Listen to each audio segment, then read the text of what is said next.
it, or the investors bought it? What? I'm saying they just inflated. It's not the real prices they supposed to be. That's all I'm saying, bro. It's like houses are not the real. I agree. Prices That's they why I'm supposed to asking. What you're saying is that they have nowhere else to go, and Right. prices are reflecting the fact that they have nowhere else to go. My question is, couldn't the same thing be said about Bitcoin? For the reasons that you gave, if there wasn't an inflation hedge, would Bitcoin be at the price or potentially at the price? Because what we understand, the longer we go in terms of actually living life, the kind of worse the American economy has been. Therefore, that same duration of time, Bitcoin has seen an increase in price. So therefore, one could correlate the worse off the American economy gets, the higher price Bitcoin is. So if one is not faced with that fear of economic collapse, does one still care about the price of Bitcoin as they would when they're fearful? If I'm thinking, shit is about to go hit the fan, I need to go to this. Am I still reacting that way if I'm not scared of shit hitting the fan? I don't understand your question. You feel like that is the one. You feel like gold is the price it is because people have no other place to put their money. Right. Housing prices are where they are because they have no other place to put their money. And then you said the reason that they have no other place is because where else would they go to look for an inflation hedge? Right. So I'm saying, if I put my money into houses because I think prices will drastically rise, or I put my money into gold because I think prices will drastically rise, if I don't think prices will drastically rise, then what? I feel like people still put their money into gold if prices don't drastically rise. He feels like people still put their money into houses if prices don't drastically rise. So I'm saying, do people still put their money into Bitcoin if prices don't drastically rise? I'm saying like these assets won't be used as an investment. Like houses wasn't supposed to be used as an investment.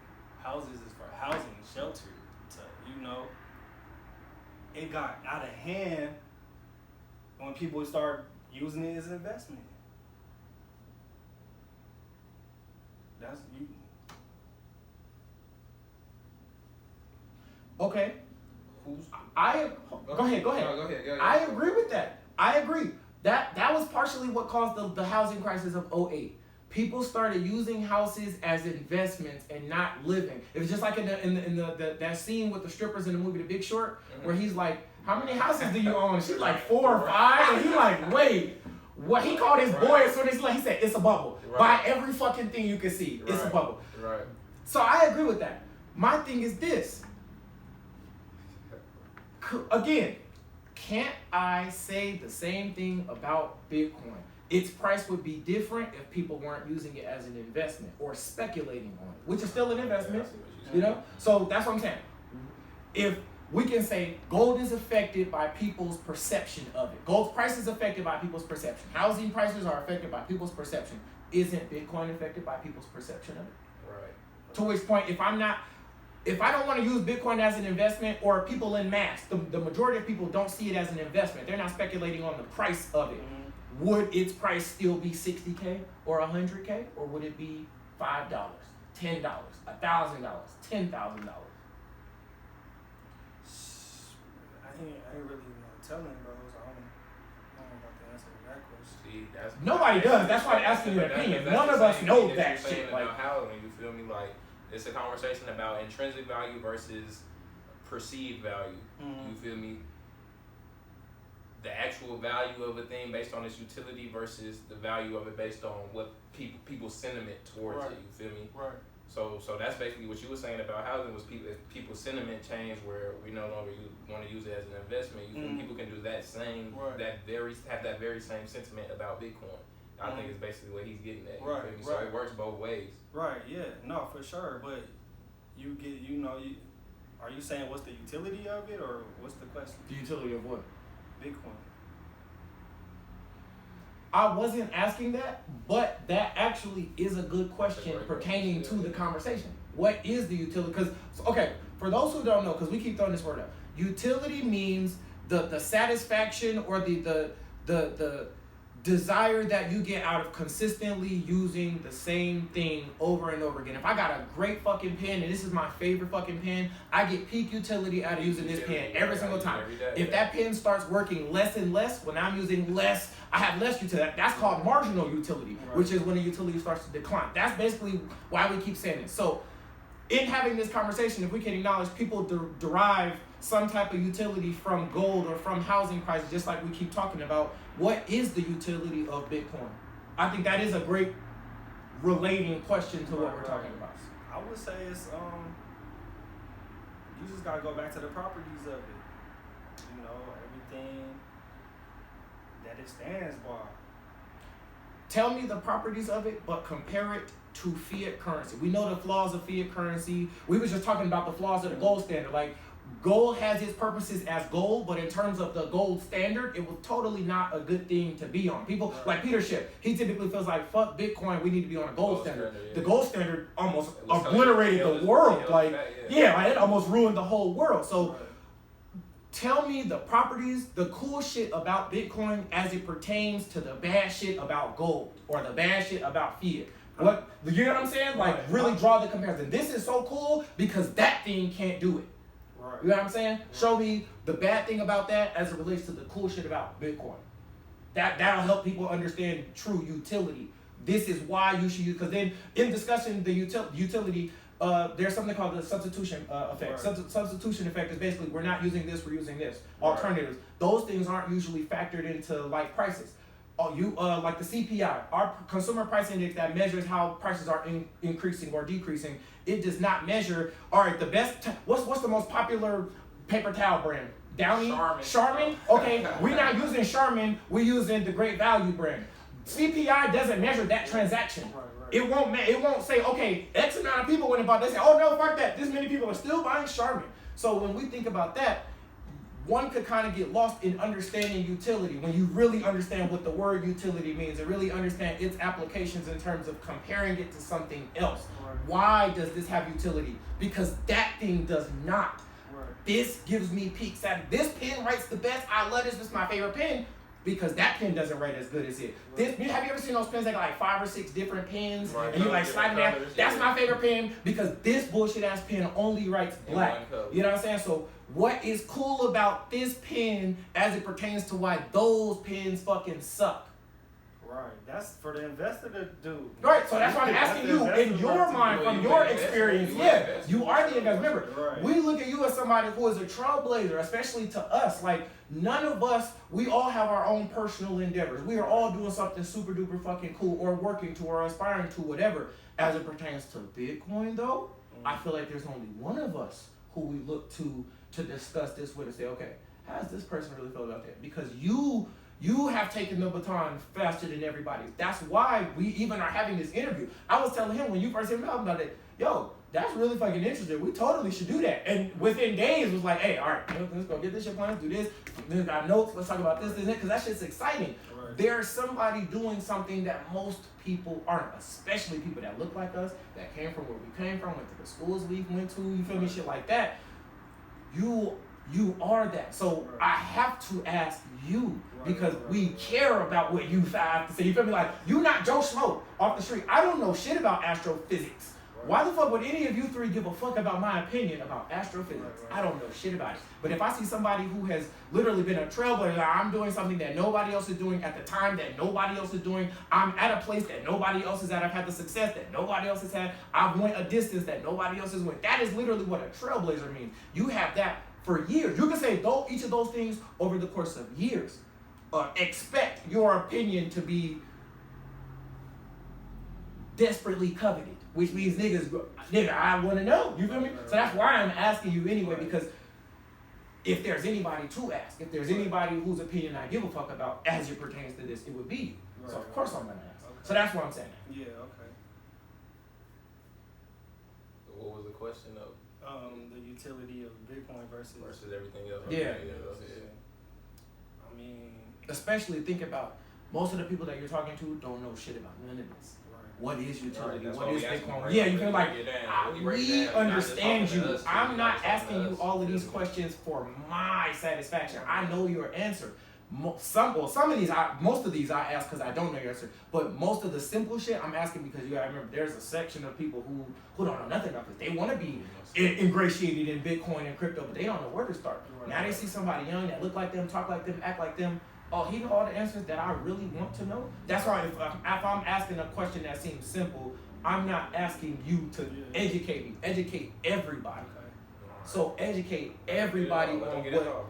Yeah. That's what I'm saying. So just going back, the utility of Bitcoin and why it is better than the alternatives of gold and fiat currency. I think if I had to summarize the question, it would be that. World's longest question. Yeah, it needed explanation, like it needed context. Like I'm gonna just say it's a free market, so you know the market's gonna choose the best money. Yep. Right. You get what I mean? So I might like Bitcoin because it's scarce. Like I said, you can't counterfeit it, so meaning you can't give me no fake Bitcoin. If I'm selling a shirt and I say send Bitcoin to this address, and the Bitcoin don't hit the address, the transaction never happens. Whether you can counterfeit money, you can counterfeit gold. You get what I mean? So that's one utility of Bitcoin is it can't be forged or counterfeited. Second utility is scarce. It's a limited supply. It's a fixed supply, meaning Bitcoin, 21 million coins. There's no other asset with a fixed supply, maybe land. Yeah, I was going out there exactly what I was going to read. Maybe land. God ain't making no more land. No more land. So when I say it's limited, it's fixed with that 21 million hard cap. Houses, you can build more houses. Dollars, you can print more dollars. Gold, you can mine more gold. Gold is made with the earth and the pressure. The earth's still making gold. That's another one. It's scarce. It's borderless. Meaning, it's no borders. It's on the internet. You get what I mean? So, it's borderless. Could one say that about the dollar? Yes and no.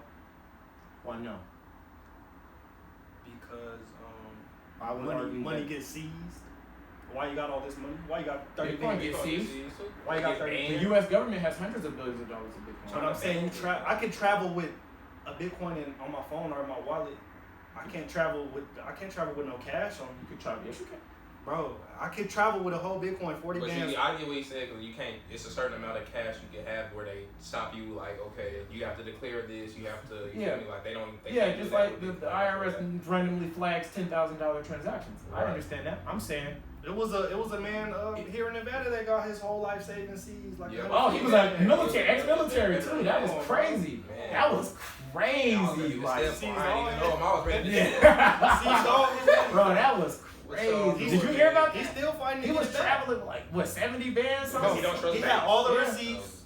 He had every receipt, all of that. He was explaining. They still took this man's money. That's the police for you, though. That's crazy.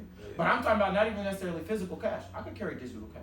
Oh, for sure. And so that's what I'm saying. So in terms of carrying $40,000 digitally in Bitcoin, I could carry digital dollars. So when you said it's borderless, that's why I was saying I can say the same thing about dollars. I mean, it's gonna be. If I travel to wherever right now, China, they're not gonna have a chase for me to pull my dollars out of there. They're not gonna have Bitcoin either.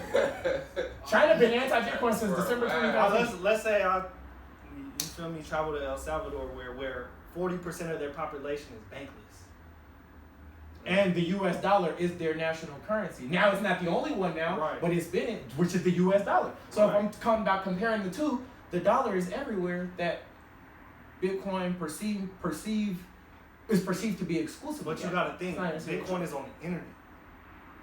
Most digital transactions are on the internet. Okay, but let's say we transacting wherever we not here, and we transacting in dollars. We gotta have the same bank account. We just gotta be. It's more. You feel me? Obstacles to go through transaction. I agree. There are certain obstacles to dollars because just like when they expatriate money. That's how most of the money niggas work here. They send the money back there, and then exchange it for a different currency. Yeah.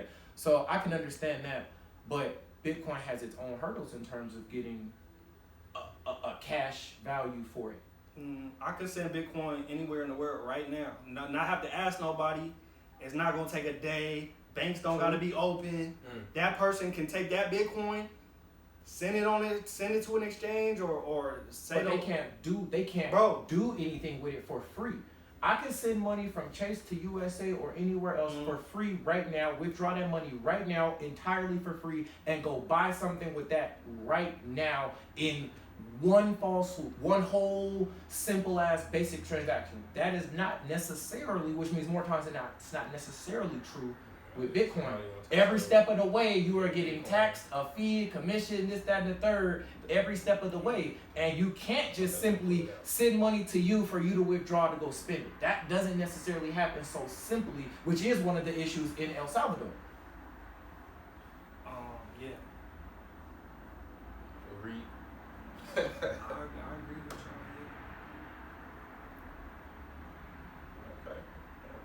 Okay. So, but how do you feel about El Salvador? Do you feel like they are setting a standard for the world? Like, are they doing something wrong that can be improved on? I feel like they pioneers. I feel like they doing everything absolutely right. They used to have to go through Western Union and third parties like that to send money home. Now there ain't none of that. Right. I send Bitcoin straight to my people home. I'm paying a transaction. I'm paying a minor fee, which is low on the Lightning Network, because you said Bitcoin transactions had high fees. Yeah. Bros, we passed that. Bitcoin fees. Not in mass. You got the Lightning Network. You can move Bitcoin way cheap, bros. You can move Bitcoin. Cheap is not necessarily free. You can move dollars for free. I can spend it. I can move it for free. Withdraw it for free. Do anything. Bros, if you saying $500 out the country, we got that. We spoiled here. We can send money free all day here. Right. We talking about sending people that global. I work here and I'm sending money to Brazil, China. Right. You got a Western Union that money. Right. They taking, you send $500, your people getting $450. Right. You get me? Like, your people getting maybe $400. If I send you $500 in Bitcoin back home to Brazil, you gonna get $499. $400. No. That's not necessarily true because if you think about exchange rates, you could very well end up with way more money than you think. But I'm saying is like, you're not paying this third party. They not traveling days to go get the money. You gotta think, these small little countries, they might got one Western Union that's not even in their town, and they gotta drive 3-4 days and to pick up their money, and they gotta come back. They got the risk of getting robbed on the way. You feel me? Like, come on, bro. Like, I think it's making life better. I agree that it could, but the reason I asked if you felt like they were trailblazing or if they needed to make improvements was because of this. El Salvador is one of the most corrupt nations in the world. Everybody living there hates their president. Their president is the reason they got on Bitcoin. None of the citizens wanted them to get on Bitcoin. The reason why they didn't want, go ahead. I mean, you got opposition parties that's protesting, but what protesting? What them? Or them niggas kill niggas. I thought you were talking about protesting the president. I'm like, nah, them niggas kill niggas. Like nobody is protesting his office. Like, they got opposition parties for sure in El Salvador for sure. Their president is Hitler out there. I'm telling you this. Google it. He is Hitler. Like ain't no such thing as opposition. Maybe quietly, yeah. Quietly. You in your house disrespecting. You ain't in the streets saying fuck El Salvador's president. That's for sure. But the reason that I asked about potential improvements was because of this. This is a potential red flag. Okay, so how we was talking about how Peter Schiff is super pro gold. This is why I'm not all the way on his side when he is how he feels about gold. He ignores one aspect of gold in his criticism of Bitcoin. Part of why El Salvadorians are not fucking with this is because of deflation. These people ain't no multinational corporations. These niggas are skilled laborers. These niggas, I make corn, Nigga, we fish, you feel me? Shit like that. The niggas make sandals, they sewing it themselves, shit like that. Right. Their issue is that whenever there's a drastic decrease in the price, everybody all of a sudden has to change their prices. We was just talking about this, and I actually tied into this conversation. Basically, if me and Elijah sell fish, Bitcoin just dropped. Our price, everything is pegged to Bitcoin, and the price just dropped. The idea of business is competition. That is the backbone of business. He's selling something, but I'm selling it better. I sell that same product better, or I sell that same product cheaper, or my product, we sell the exact same product, but I'm closer to your house. It's all about competition. In a capitalist society. Yes, in capitalist society, yes.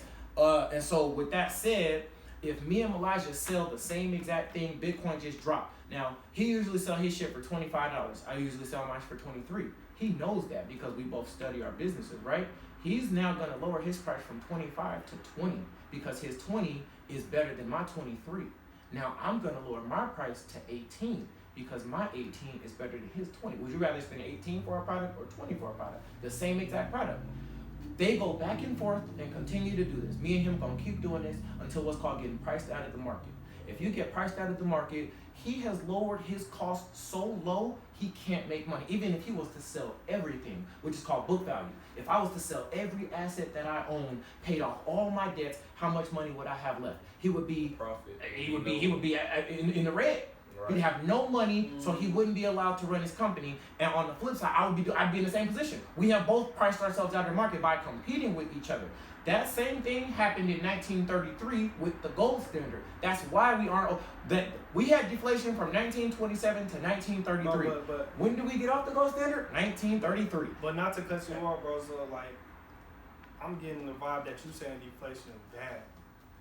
Deflation is bad based on what I just said. But if I own a money that's buying me more of what it used to buy me, how is that bad?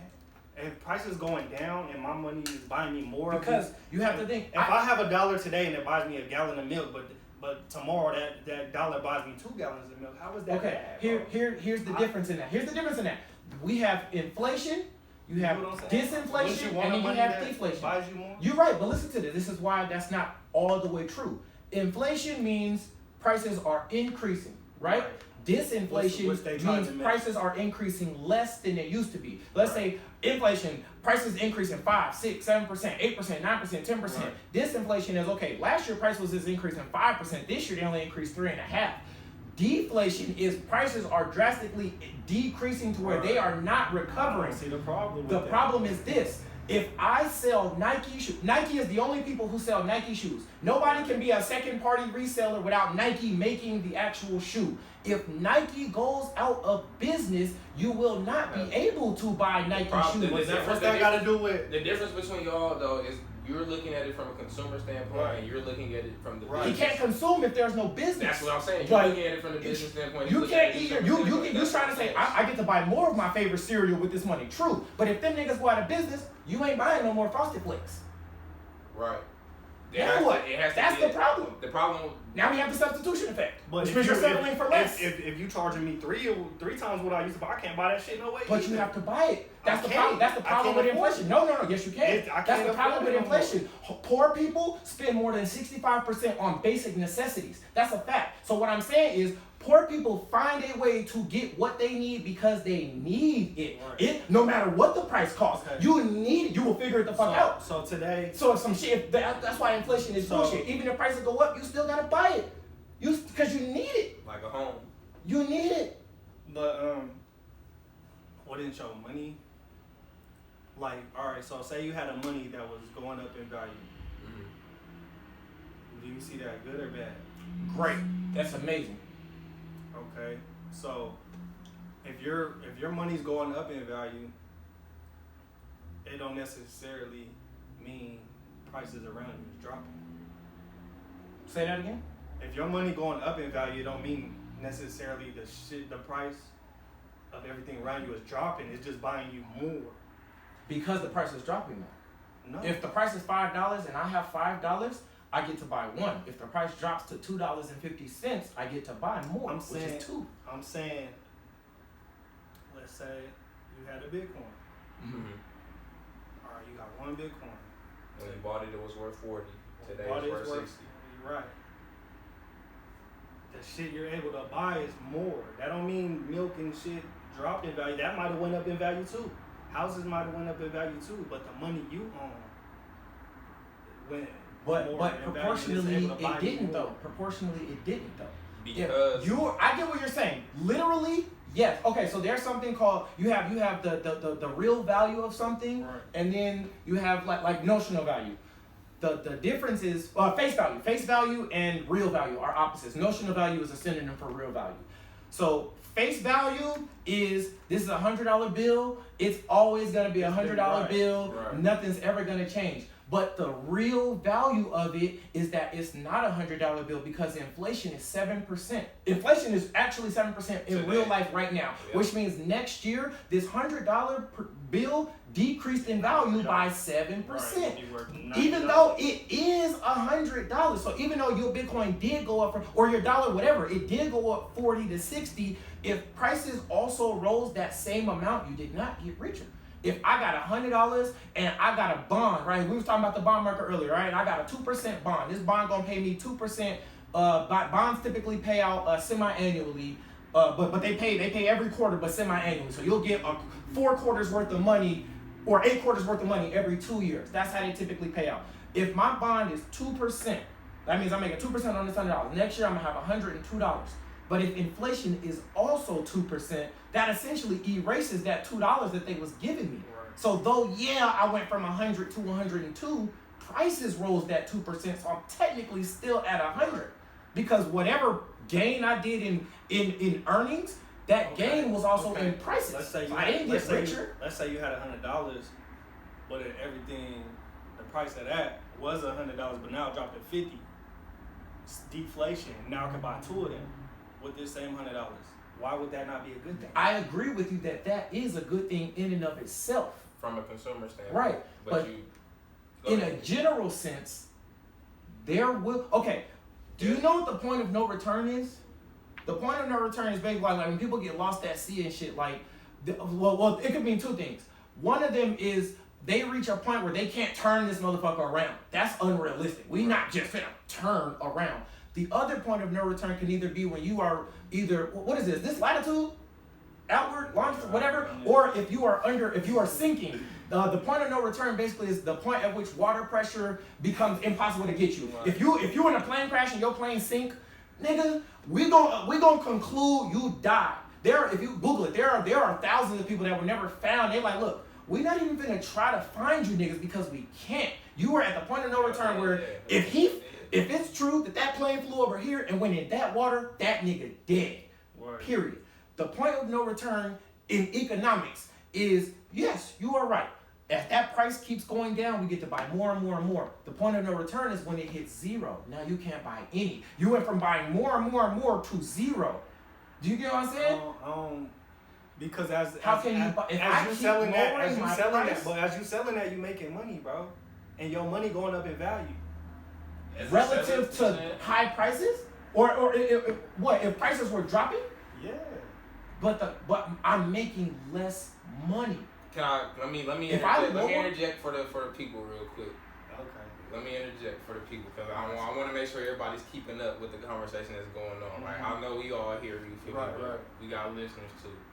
So like I said a second ago, we get in the consumer standpoint and the business standpoint. Facts. Both of y'all are right in your initial thinking, like your general thinking of if the price of that goes down as a consumer, yes, that's a good thing. 100%. Not even the price of that go down. The price of my money going up.